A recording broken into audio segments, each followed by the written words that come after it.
السلام عليكم اخواني اخواتي، لاباس عليكم؟ كنتمنى ان شاء الله يلقاكم هذا الفيديو في احسن الاحوال، تكونوا ان شاء الله بصحه جيده. كالعاده دائما معكم كلثوم. اليوم ان شاء الله غنشارك معكم هذا الكيك هذا اللي كيجي غزال وزوين في نفس الوقت كما كتشوفوا. فهنا هاد الكميه دي كتعطيني هنايا 18 قطعه، وهنايا كنتمنى الاعجاب ديالكم. ودابا ان شاء الله ندوزو الطريقه والمقادير. هنايا عندي نص كاس ديال الحليب، وعندي نص كاس ديال الزيت، وعندي نص كاس ديال السكر، عندي كاس ديال الدقيق عامر، وعندي الكاس الثاني فيه كاس لاروب، لكن ما غاديش نحتاجو كله. هنايا عندي خماره وحده، عندي جوج بيضات، وعندي شويه الملح، وعندي 4 معالق ديال بودره الفاني. وبالنسبه للفاني فهنايا اللي ما عندوش هاد البودره فيدير غير داك الكيس اولا الساشي ديال الفاني الاخر العادي اولا داك السكر الفاني. انا حيت كتعجبني النسمه ديال هذا. هنا في واحد الاناء اولا في واحد البول كنديروا هنا جوج بيضات، من بعد غادي نضيف لهم واحد شويه الملحه، وهنا غادي نخلطوا غير بالفوي، نخلطوه شويه هكا، نخلطوه مزيان.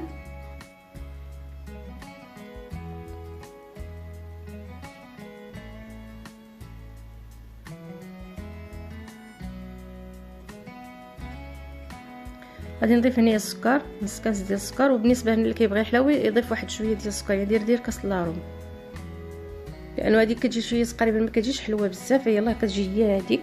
انا غادي نضيف داك 4 معالق ديال بودره الفاني.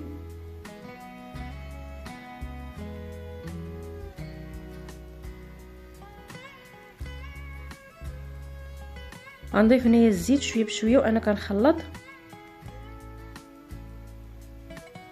ومن بعد غادي نضيف الحليب،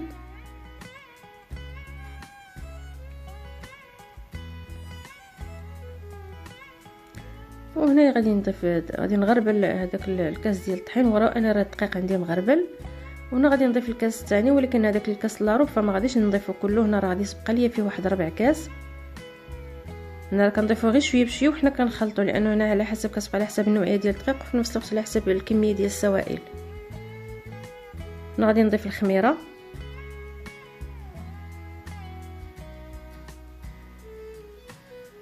الكاس الدقيق اللي بقى ليا هو هذا 4 كاس اللي بقات ليا ديال الدقيق، يعني بحال خداس معايا انا كاس ونص ديال الدقيق.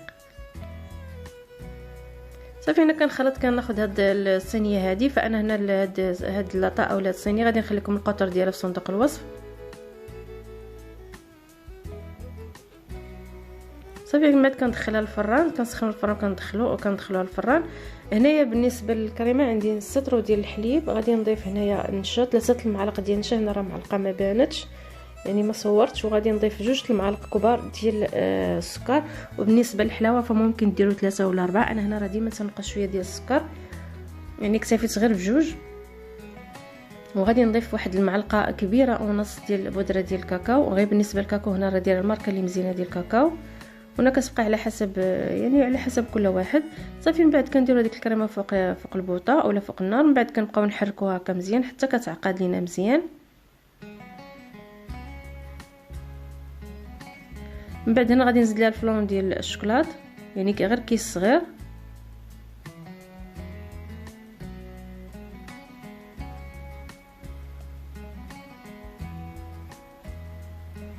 صافي من بعد غادي نحطها هنا في هذا الاناء هذا، وغادي نخليها حتى غتبرد. من بعد غندخلها للثلاجه واحد نص ساعه المكانه، يعني واحد 30 دقيقه. هنا من بعد ما طابت ليا هذيك الكيك ديالنا، من بعد ما طاب كما كتشوفوا جا على هذا الشكل، يعني جا رقيق ما جاش غليظ.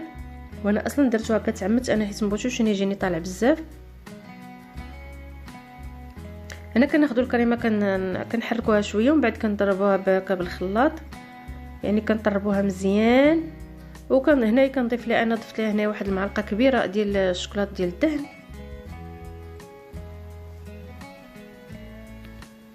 وهنا اللي ما عندوش ممكن تضيفوا لها هذا الزبده. وهنا من بعد كناخذوا هذا الكيك هذا كنسقوه بشويه ديال الحليب.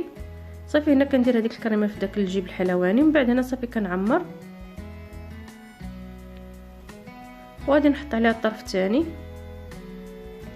هنا غادي نقاد الجوانب هكا بالكريمه. دوك الجويله كيبقاو شويه خاويين فغادي نزيد نعمرهم. ومن بعد داكشي اللي بقى لي غادي نحطوه هكا الفوق. صافي كنحاولوا نقادوه. من بعد غادي ندخلها للثلاجه، غادي نخليها حتى غتشد شويه في راسها، يعني حتى غادي كتجمد واحد شويه، يعني ماشي بزاف غير شويه. ومن بعد ما عفوا سمحوا لي.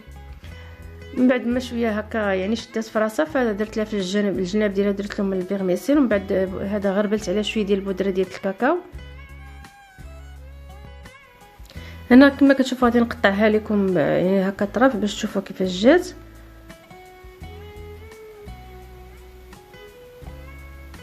وكان هذا هو الفيديو ديال اليوم، وكانت ديال يعني الوصفه ديال اليوم، فكنتمنى تنال الاعجاب ديالكم.